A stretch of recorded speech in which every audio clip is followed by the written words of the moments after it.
వచ్చిన సోదరికి ప్రభు పేరట వందనాలు తెలియజేస్తున్నానండి. 4వ మాటను జ్ఞాపకం చేసుకుందాం. మన మధ్య 4వ మాట ఫాతిమాకు వచ్చి దాని 4వ మాటను వివరిస్తాం. మరి 4వ మాటను పంచుకోవడానికి సహోదరిని వెళ్తాం.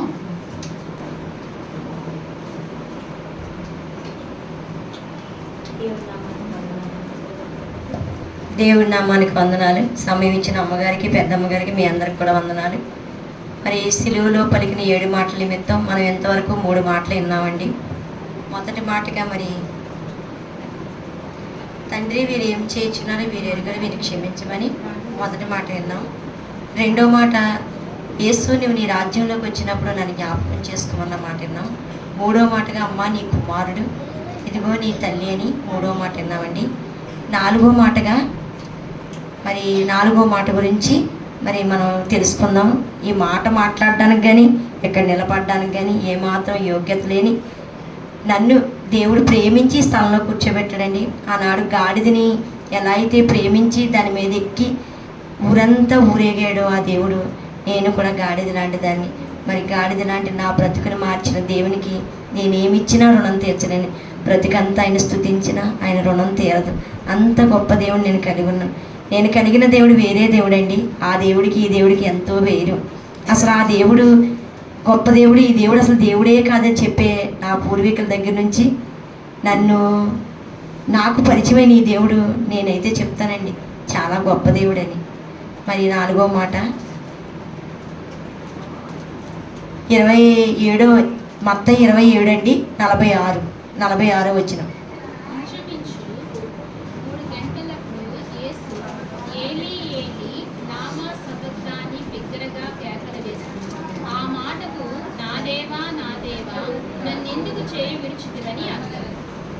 అవునండి, ఏలీ ఏలీ లామా సబక్తాని అంటే తెలుగులోని నా దేవా నా దేవా నా చెయ్యి ఎందుకు విడిచిపెట్టేశావని. మరి ఈ మాట కుమారుడు తండ్రిని అడిగాడండి. అయితే తండ్రి పని మీదే ఆయన ఇక్కడికి వచ్చాడు, ఆ మాట నెరవేర్చడానికి వచ్చాడు. అయినప్పటికీ ఆ మాట ఎందుకు అడిగాడంటే అప్పటికే ఎన్నో శ్రమలు శోధనలు అనుభవించేశారు కాబట్టి. అసలు అంతకు ముందు కానించి ఆయన 40 దినాలు మరి మనందరికీ తెలుసు, ఆయన నీళ్లు తాగకుండా ఆహారం తీసుకోకుండా కొండ మీద మరి ఎంతో ప్రార్థన చేసి 35 రోజుల సమయంలో కిందకి దిగి గాడిద మీద ఎక్కి మరి యెరూషలేమంతా వీధుల్లోని యోధాగోత్ర సింహం ఎలా వస్తుందో అలా రాజుగా మరి రాజుకు జయము జయమని పలుక్కుంటూ మరి అందరూ ఆయన్ని ఎంతగానో గణపరిచారు. తర్వాత మరి ఆయన సిలువకు అప్పచెప్పే సమయం వచ్చింది. ఆ సమయంలో మరి రాత్రంతా ఆయన్ని అక్కడికి ఇక్కడికి తిప్పులాడారు, తిరిగించారు, ఎన్నో ఇబ్బందులు పెట్టి ఇంకా సిలువలో తీసుకొస్తారండి. సిలువలో తీసుకొచ్చాక అప్పటికి శ్రమలు బాగా అనుభవించేసి శరీరం అంతా ఆయనకి రక్తసిక్తం అయిపోయిందండి. కాళ్ళు చేతుల్లో మేకులు, శిరస్సులో మేకులు, మరి ఎన్ని గాయాలంటే పంచగాయాలు, కారుతున్న రుధిరం అని మనందరికీ తెలుసు. ఆ రక్తం మామూలుగా కారలేదండి. ఒక దెబ్బ తగిలితేని కొద్దిసేపే మనకు రక్తం వస్తుంది, కానీ మరి ఆ రక్తం ఎంతంటే ఆయన ఒంట్లో ఎంత ఉందో అంతా వచ్చేసి ఉంటుందండి. మనిషికి ఎన్ని లీటర్లు ఉంటుందో అన్ని లీటర్లకి మించి ఆయన శరీరం నుంచి వచ్చేసిందండి. వచ్చేసాక ఇంకా ఆ బాధ తట్టుకోలేని సమయంలో నా దేవా నా దేవా నా చెయ్యి ఎందుకు విడిచావని. అలా విడిచిపెట్టకపోతే ఈరోజు నేను ఇక్కడ నిలబడేదని కాదండి. ఈరోజు నేను ఇక్కడ నిలబడ్డాను అంటే ఆయన తండ్రి ఆయన విడిచిపెట్టడం వల్లే. ఈ భాగ్యం నాకు దొరికిందని నేను సంతోషిస్తాను. నిజంగా దేవునికి నేను ఎంతైనా కృతజ్ఞతలండి. తండ్రి విడిచిపెట్టి నీ కుమారుడు ద్వారా నాకు ఈ రక్షణ కలిగింది. నేను ఈ స్థలంలో నిలబడి ఈ మాట మాట్లాడే ధైర్యాన్ని దేవుడు నాకు ఇచ్చాడు. ఎందుకంటే నా దేవుడు గొప్ప దేవుడని నేను చెప్పగలనండి. నా దేవుడు నా కొరకు ప్రాణం పెట్టడానికి ఎంతగా ఇష్టపడి ఈ భూమి మీదకి వచ్చాడు. మరి ఆ దేవుడు ఆ తండ్రి కుమారుని విడిచిపెట్టడానికి ఆయనకు కూడా ఎంతో బాధ అండి. ఆవిడ బిడ్డని ఆయన విడిచిపెట్టుకోవడం. మనం సపోజ్ మన పిల్లల్ని ఎప్పుడైనా మన అమ్మల నాన్నలు కూడా మన పిల్లల్లోకి తండ్రి కూడా పంపించామనుకోండి, తండ్రికి ఏం చెప్తాం? పిల్లోడు జాగ్రత్త అని చెప్తాం. తల్లికి అప్పు చెప్పామనుకోండి, పిల్లాడు జాగ్రత్త అని ఇలా చెప్తూ ఉంటాం. ఏంటి కొద్దిసేపు అలా వెళ్ళి ఇలా వచ్చేయడానికి మన పిల్లల్ని విడవడానికి మనకి ఎంతో భయం.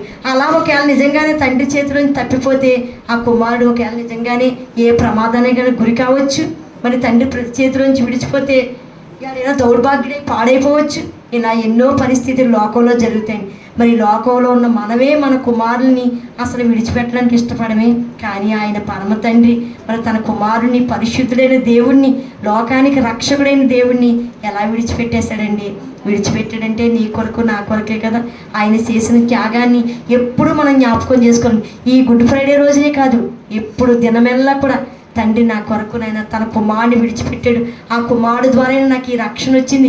అసలు ఈ రక్షణ లేకపోతే నేనేమైపోదునో, అసలు నేను నిజంగానే ఈ స్థలంలోకి వచ్చానంటే దేవుని కృప అనుకుని మనందరం ఎల్లప్పుడూ కృతజ్ఞమయ్యి ఉన్నాడు. మరి తప్పిపోయిన కుమారుడు కూడా మరి బైబిల్లో ఉన్నాడు కదండి. తప్పిపోయిన కుమారుడు ఒక అబ్బాయి ఉన్నాడు. తను కావాలనే తన తండ్రిని విడిచి వెళ్ళిపోయాడండి. తన లోకం మీద ఆశతోనూ, లోకం మీద ఉన్న కోరికలతోనూ, డబ్బు మీద ఉన్న వ్యామోహంతో వెళ్ళిపోయాడండి. వెళ్ళిపోయి వాడు సర్వనాశనం అయిపోయాడండి. వాడు తినటానికి తిండి లేక పందులు తినే పొట్టు తిని కడుపు నింపుకొని మళ్ళా తండ్రి దగ్గర పరిగెత్తుకొచ్చాడు. ఆ తండ్రి హద్దుకున్నట్లుగా మనకి మన లేఖనాలు చెప్తున్నాయి. ఈ లోకంలో ఉండి మనం నశించిపోవడం కంటే ఇక్కడ ఈ సర్వశక్తి గల దేవుణ్ణి తెలుసుకొని మనం ఎంతగా అసలు ఈ మాటని ఈరోజు మనం జ్ఞాపకం చేసుకున్నామంటే మనల్ని ఎంత ప్రేమించాడండి దేవుడు. మన పెద్దోళ్ళకి, మన ఇక్కడ ఉన్న వాళ్ళందరికీ కూడా మన పెద్దోళ్ళకి మన దేవుడు తెలియకపోవచ్చండి. కొంతమంది అమ్మగారు లాంటి వాళ్ళు అంటే వాళ్ళు పుట్టు క్రైస్తవులు కాబట్టి వాళ్ళకి ఈ దేవుడు పూర్తిగా తెలుసు. మనకైతే ఏమాత్రం అవగాహన లేదు. అవగాహన చేసుకోవాలంటే ప్రతి సంవత్సరం ఈ 7 మాటలు ఎండో ఇగో ఈ లేఖనాలు తిరగేసి ఇందులో ఉన్న కొన్ని మాటల్ని మన బుర్రకి మనం పట్టించుకోవడానికి అంత తెలివి మనకు కూడా ఉండదండి. మనం అంత ఏమీ తెలివైన వాళ్ళం కాదు. కానీ దేవుడు చేసిన ఈ త్యాగానికి ఆయనకి ఏమి ఇచ్చినా రుణం తీర్చుకున్నాం. మరి కుమారుడు తండ్రి నా మాట అడిగినప్పుడు తండ్రి కూడా చాలా బాధపడే ఉంటాడు కదండి. నా కుమారుడా, నిన్ను నేను విడిచిపెట్టేస్తాను, ఈ లోకంలో ఈ ప్రజలందరి కొరకే నిన్ను పంపిస్తున్నానయ్యా అని ఆ తండ్రి కూడా ఎంతో బాధపడి ఉంటాడు. కానీ తండ్రి మాట నెరవేర్చడానికే ఆయన భూమి మీదకి వచ్చాడు. వచ్చి మన కొరకు సిలువ యాగం అయిపోయాడండి, యజ్ఞం అయిపోయాడు. మరి మాకు గొర్రెలు మేకలు వస్తూ ఉంటాయండి దొడ్లోకి. మేకని తీసుకెళ్ళి కొయ్యాలంటే అది అన్నయ్యని పెడేలు తన్నేద్దండి. దానికి కాలు ఎట్టుకుని ఈడ్చుకుని వెళ్తారు. అదే గొర్రె అనుకోండి, వాళ్ళు ఏం చేస్తారంటే ఇలాగా దాని మీద చేస్తారు. ఇలా వచ్చి అలా పడుకుంటుందండి. పడుకునగానే దాన్ని పేక్కుపోతారు. గొర్రెకి ఎంత మంచి మనసు అండి. అదే మేక అయితే పెడేలు మీద తన్నేద్దండి. అన్నయ్యలు 2-3 సార్లు వెనక్కి వెళ్ళిపోయి మళ్ళీ దానికి కాళ్ళు నొక్కి దాన్ని కోస్తారండి. మరి నేను చూశాను. మరి గొర్రె లాంటి నా దేవుడు, గొర్రెలాగే వెదక తేబడాడు నా దేవుడు. అసలు గొర్రె వలె మౌనంగా ఎన్ని హింసలు పెట్టినా, ఎన్ని బాధలు పెట్టినా, ఎంత శోధించినా ఎవ్వరిని ఏమీ అనలేదు. అసలు అలాంటి మనసు అసలు మన ఎవరికైనా ఉందండి? అసలు సపోజ్ నన్ను ఎవరైనా ఏమనంటే తిరిగి అనేదాకా అసలు నేను నిద్ర పట్టదండి. నేను అసలు పడుకోనండి. ఇక్కడ నుంచున్నాను కానీ ఎంత దౌర్భాగ్యరాల్లోనండి, ఎంత దుర్మార్గురాల్లో, ఎంత దోషినో ఈ మాట మాట్లాడడానికి అసలు నాకు అర్హతే లేదు. కానీ నా దేవుడు నన్ను ప్రేమించి నా వాళ్ళందరిలోనే నన్ను తలగా నిలబెట్టి ఈ 4వ మాట ఈ రీతిగా పంచుకోవడానికి నాకు సహాయం చేసిన దేవునికి అసలు నేను ఏమి ఇచ్చినా రుణం తీర్చలేనండి. ఈ మాట మాట్లాడిన దేవాది దేవునికి వందనాలు, స్తోత్రాలు. మరి ఈ 4వ మాట ఎంతవరకు మీకు అర్థమైందో నాకు తెలియదు. దేవుడు ఈ మాట ద్వారా మీతోనూ నాతోని కూడా మాట్లాడాలని నేను ప్రార్థన చేసుకుని వచ్చాను. ఎందుకంటే ఈ మాట కూడా నాకు కూడా ఏమీ తెలియదు. నాకు కూడా అసలు ఇంత కూడా అవగాహన లేదండి. ఎప్పుడప్పుడు విన్నాం కానీ వెంటనే మర్చిపోయే దౌర్భాగ్యం కదండి. వినగానే మర్చిపోయాం. కాకపోతే ఈ మాట ప్రభువా నా సంఘంతో నేను పంచుకోవాలి. మరి పంచుకునేటప్పుడు వాళ్ళకి చెప్పడమే కదా, అది నాకు కూడా నా హృదయంలో ఉండాలి ప్రభా. దాన్ని భద్రపరిచి యేసయ్యా అని నేను అడిగి వచ్చానండి. అందుకే ఆలస్యమైందండి. చాలాసేపు మరి ప్రార్థన చేసుకుని ప్రభువా 4వ మాట నాకు అస్సలు తెలియట్లేదు, ఎవరిని ఏమీ అడగలేదు. ఏం మాట్లాడాలి ప్రభువా, ఎలా మాట్లాడాలి? నీ కుమారుడిని విడిచిపెట్టిన తండ్రిని అడగాల, లేకపోతే ప్రాణం పెట్టేసిన కుమారుడిని అడగాల, ఎలా అడగాలి ప్రభువా అని నేను అడిగి వచ్చానండి. మరి దేవుడు ఈ రీతిగా మీతోని నాతోని కూడా మాట్లాడాడు. ఆ దేవునికి వందనాలు చెల్లిస్తూ ఈ మాట ఈ రీతిగా వివరించడానికి దేవుడి కృప చూపించినందుకు వందనాలు, స్తోత్రాలు చెల్లిస్తూ ఈ సంవత్సరం అంతా ఈ మాట నా హృదయంలోని మీ హృదయంలో కూడా నెవర వేసుకునేలా ఉండాలని ఆశపడుతూ ఈ మాటను ముగిస్తున్నానండి. ఈ నామాన్ని బట్టి వందనాలు, స్తోత్రాలు.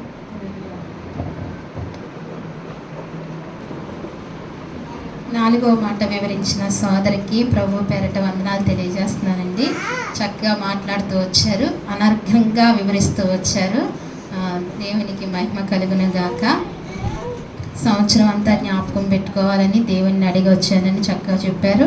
అలాగే ఆ మాటను కూడా చక్కగా స్పష్టంగా వివరిస్తూ వచ్చారు కాబట్టి దేవునికి మహిమ కలుగును గాక. నేను కూడా ఒక్క మాటను కొంచెం వివరిస్తానండి. ఏలి ఏలి లామా సబద్దా, నా దేవా నా దేవా నా చెయ్యి నన్ను ఎందుకు విడిచిన. చక్కగా వివరించారు, అర్థంగా బాగా స్పష్టంగా వివరించారు. నేను ఒక మాటను జ్ఞాపకం చేసుకుందాము. అంటే దేవుడు సిలువ పైన పలుకుతున్న ఈ 4వ మాటను ఏమంటున్నారంటే, నా దేవా నా చెయ్యి ఎందుకు విడిచిపెడుతున్నావయ్యా అని. ఎందుకు విడిచిపెడుతున్నారో ఆయన తెలుసు. ఎవరికండి? దేవుని తండ్రికి తెలుసు, కుమారునికి తెలుసు. ఆయన ఆ మాట పలుకుతున్నారు. చివరి మాటల్లో ఇది ఒక మాట పలుకుతున్నారు. అసలు తండ్రి కుమారుని చెయ్యి ఎందుకు విడిచిపెట్టాడంటే ఒక మాట ఉంటుందండి. యెషయా గ్రంథంలో ఒక మాట చూద్దాం. యెషయా గ్రంథము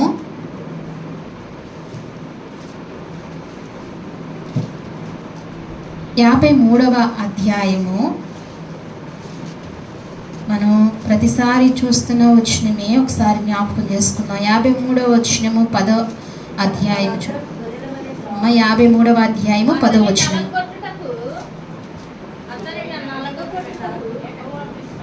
అతని నలగొట్టుటకు యెహోవాకు ఇష్టమాయెను.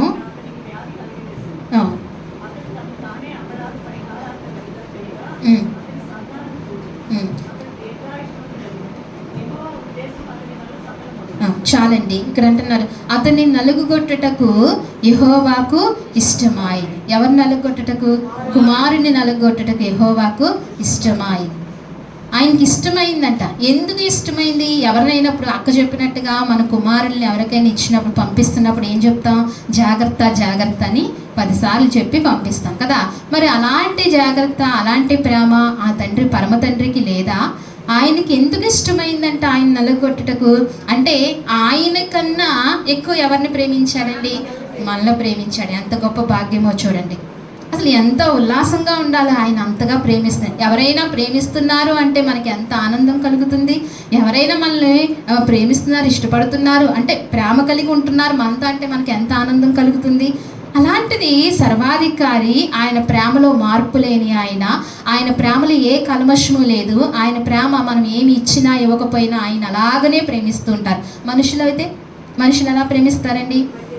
మనం చూసిన విధానాన్ని బట్టి, లేకపోతే మనకున్న ఇదిని బట్టో ఏదో ఒక కోణము చూసుకుని ప్రేమిస్తారు. ఏ కోణము లేకుండా మనల్ని మనగా ప్రేమించే వాళ్ళు ఎవరు లేరు. అర్హత లేకుండా ప్రేమించే వాళ్ళు ఎవరైనా ఉంటారండి?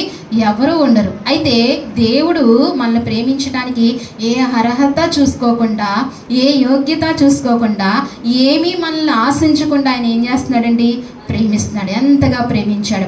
అంత ప్రేమించిన దేవుడు, మనల్ని ప్రేమించిన దేవుడు తన కుమారుని, ఆయన ప్రేమ కుమారుని మనకి ఇచ్చేశాడు. అయితే ఇచ్చి పంపించిన తర్వాత, ఆయన శ్రమ పొందిన తర్వాత ఎందుకు ఆయన చేయి విడిచిపెట్టారు? అప్పటి వరకు ఆయన చేయి పట్టుకున్నారు కదా. ఆ మాటకు అర్థం అదే కదా. ఎందుకు నా చేయి విడిచిపెట్టావు దేవా అని అడిగారంటే అప్పటి వరకు ఏం చేశారండి? తండ్రి చేయి పట్టుకుని. ఇప్పుడు కూడా మనం ఒక జ్ఞాపకం పెట్టుకోవాలి, దేవుడు మన చేయి పట్టుకునే ఉంటున్నాడు. ఏమంటున్నాడండి? దేవుడు మన చేయి పట్టుకుని. దేవునికి మహిమ చెప్పాలని లేదా? ఎవరు విడిచిపెట్టకపోయినా ఆయన మట్టికి ఆయన మనల్ని విడిచిపెట్టలేదు. అందుకే నేను విడువను ఎడబాయను. తల్లి నిన్ను మరచినా, తండ్రి నిన్ను విడిచినా నేను నిన్ను మరువను, విడిచిపెట్టనని దేవుడు చెప్తున్నాడు. అంత గొప్ప దేవుడు మనకున్నాడు. అయితే అప్పటి వరకు ఆయన చేయి పట్టుకుని, కుమారుని చేయి పట్టుకుని అప్పుడు ఎందుకు విడిచిపెట్టాడంటే, ఇక్కడ అంటున్నాడు కూడా ఇంకొక మాట. కీర్తన గ్రంథంలో 21వ అధ్యాయములో, కీర్తన గ్రంథము 21వ అధ్యాయము 2వ వచనం చూడండి అమ్మా.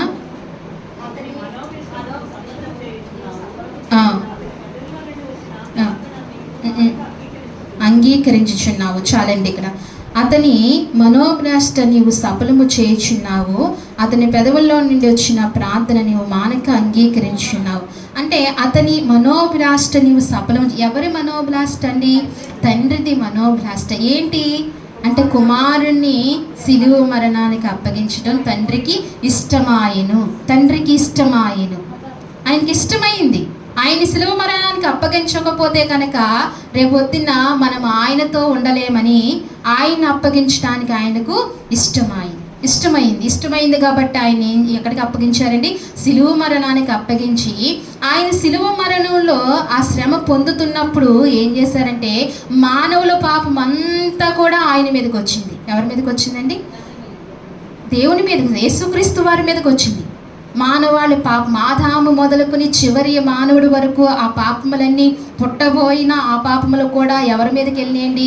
ఆ యేసుక్రీస్తు వదకు తేబడిన ఆ గుర్రు మీదకి వెళ్ళిపోయి ఆ యేసుక్రీస్తు ప్రభు కుమారుని మీదకి వెళ్ళినాయి. అందుకే ఆ కుమారుని మీదకి వెళ్ళిన క్షణము, ఆ క్షణమే తండ్రి ఏం చేశాడండి? చెయ్యి విడిచిపెట్టాడు. అప్పుడు విడిచిపెట్టాడు ఆయన. అంతవరకు పట్టుకున్న ఆయన ఈ పాపములన్నీ ఆయన మీద పడగానే ఆయన చెయ్యి విడిచిపెట్టాడు. అప్పుడు అంటున్నాడు, నా దేవా నా దేవా నా చెయ్యి ఎందుకు విడిచిదవయ్యా? విడుస్తాడని ఆయన చెయ్యి విడుస్తాడని ఆయనకు తెలుసు. అప్పుడు అడుగుతాడండి, నా దేవన ఎందుకు విడిచిపెట్టాడంటే ఆయన పాపరహితుడు కాబట్టి, ఆ పాపము భరించలేడు కాబట్టి కుమారుణ్ణి పంపించారు కాబట్టి, మన పాపాలన్నీ ఆయన మీదకి వెళ్ళినాయి కాబట్టి ఆయన చేయి పట్టుకోకుండా విడిచిపెట్టారు. ఆయన తిరిగి పునరుద్ధానుడైన తర్వాత ప్రథమ ఫలముగా ఆయనకి ఏం చేశారండి? ఆయనకి కనుపరుచుకున్నారు. అప్పుడు ఆయన దగ్గరికి వెళ్ళాడు. అందుకే ఈ 4వ మాట, నా దేవా నా చెయ్యి ఎందుకు విడిచిది? అయితే కుమారుని నలుగొట్టుటకు ఎవరికి ఇష్టమైందంటండి? యెహోవాకు ఇష్టమైంది. యెహోవా ఆయన మనోభ్రాష్ట అంటండి, ఆయనకి ఇష్టమైందంట. ఆయనకి ఇష్టమయ్యే ఈ పుణ్య కార్యము, యజ్ఞ కార్యము జరుగుతూ వచ్చింది. ఈ 4వ మాటను బట్టి సోదరి చక్కగా వివరిస్తూ వచ్చారు. అందును బట్టి దేవునికి మహిమ కలుగును గాక. ఈ 4వ మాటను బట్టి ఒక పాట పాడుకుని ఒక తర్వాత ప్రార్థన చేసుకుని 5వ మాటలోనికి వెళ్దామండి.